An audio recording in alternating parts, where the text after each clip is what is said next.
In this video, Magnus Carlsen checkmates Daniel Naroditsky in a crazy chess.com blitz match. Okay, in the game, Daniel Naroditsky is playing as white. He opens 1e4 best by test, and Magnus responds 1c5 to Sicilian Defense. Now c3, the Alapin variation on the board, and Magnus goes for the line starting with d5, breaking in the center right away. Now e takes d5 for Daniel, and then Magnus, instead of going queen takes d5, the main idea, he goes knight to f6. Kind of a curious looking move. Here Daniel can punish Magnus Carlsen's mistake with the move queen to a4 or bishop b5, but instead he just goes d4, breaking in the center, a very logical move. Now from here, Magnus takes on d5, Daniel takes on c5, and then Magnus goes e6, setting up bishop takes c5 ideas, trying to win back that pawn on c5 as soon as possible. Now here Daniel, knight to f3, continuing development. Bishop takes c5 for Magnus, bishop d3, and then instead of castling right away, here Magnus goes knight to d7, kind of a curious looking move. Daniel castles, and then b6 from Magnus.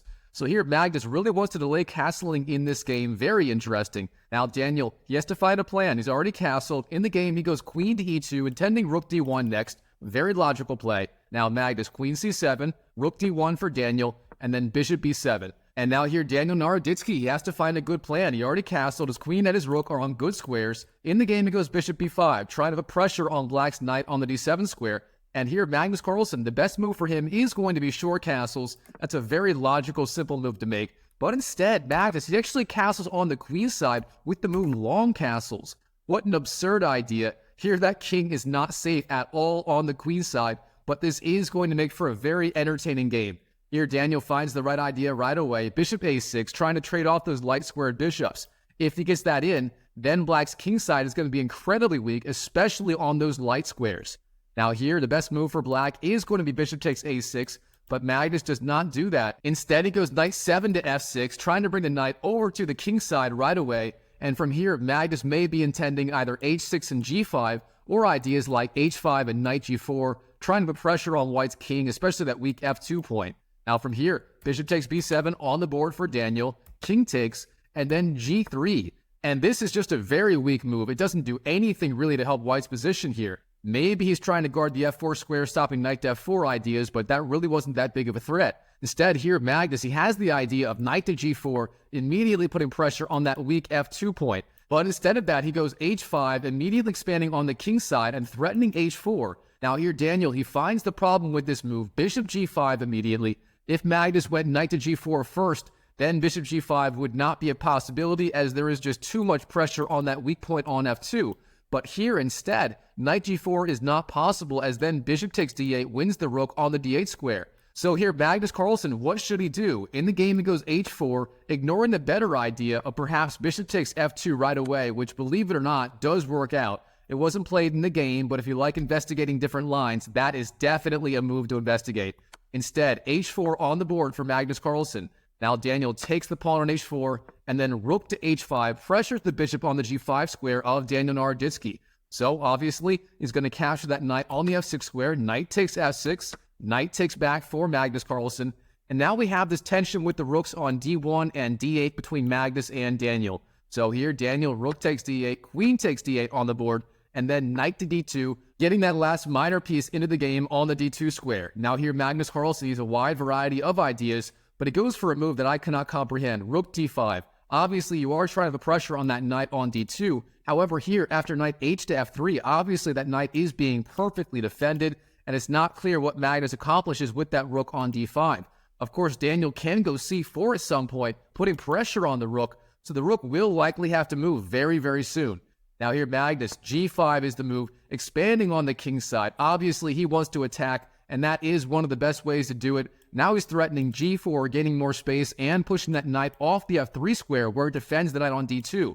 So here, Daniel, he has to react immediately, and he finds the right idea. b4, expanding on the queen side, and pushing back the bishop on the c5 square. Now, bishop e7 for Magnus Carlsen, and then knight to b3. Finally getting that knight off the very vulnerable d2 square, stopping g4, and then rook takes d2 ideas.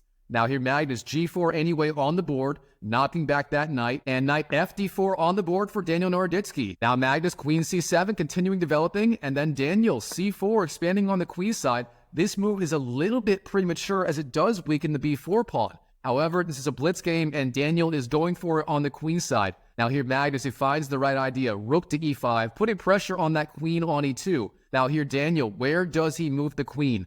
Well, the best move here is queen to b2, keeping the queen over on the queen side where it does help with the attack on the black king. However, instead, queen to f1 was played in the game, and here bishop takes b4 is a free pawn for Magnus Carlsen. So Magnus winning back that one pawn. We now have an even material game.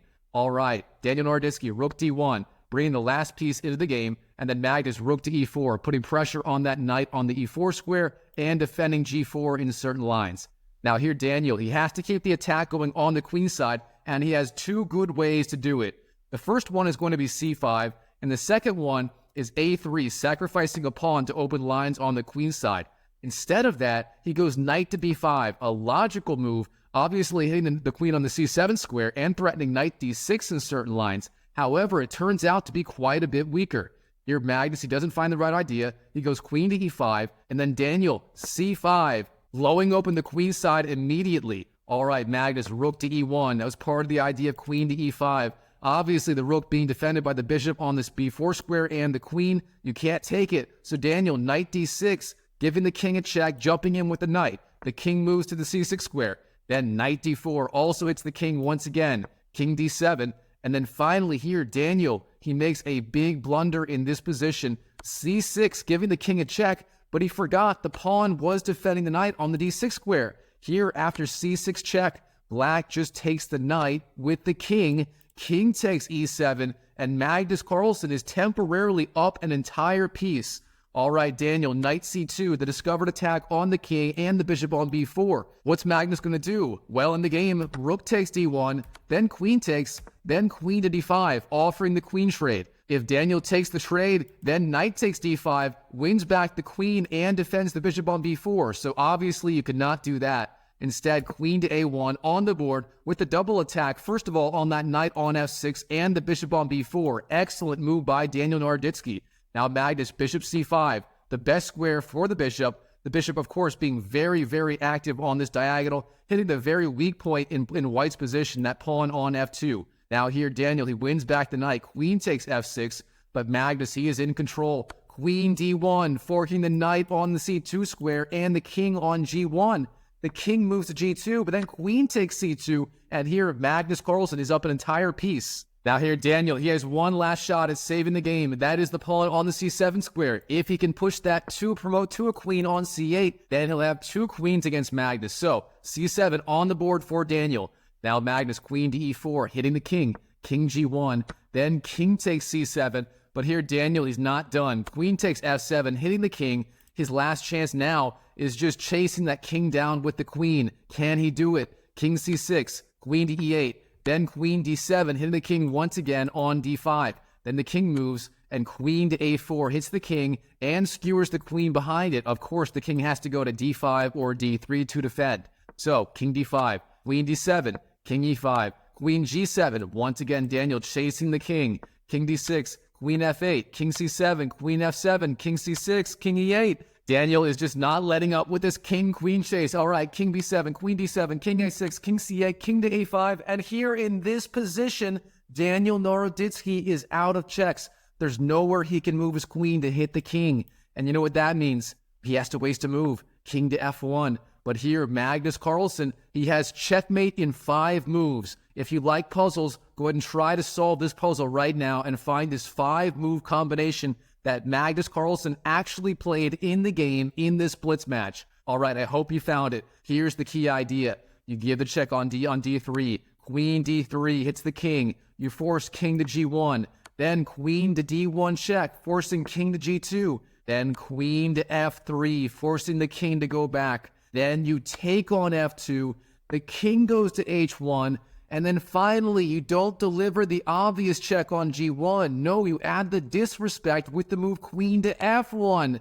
And that is checkmate. Bang, Magnus Carlsen checkmating Daniel Naroditsky in 54 moves in this game. And wow, what a game that was. If you enjoyed this video, go ahead and smash that like button and let me know in the comments section below what you thought of this brutal checkmating attack. And I'll see you in the next video.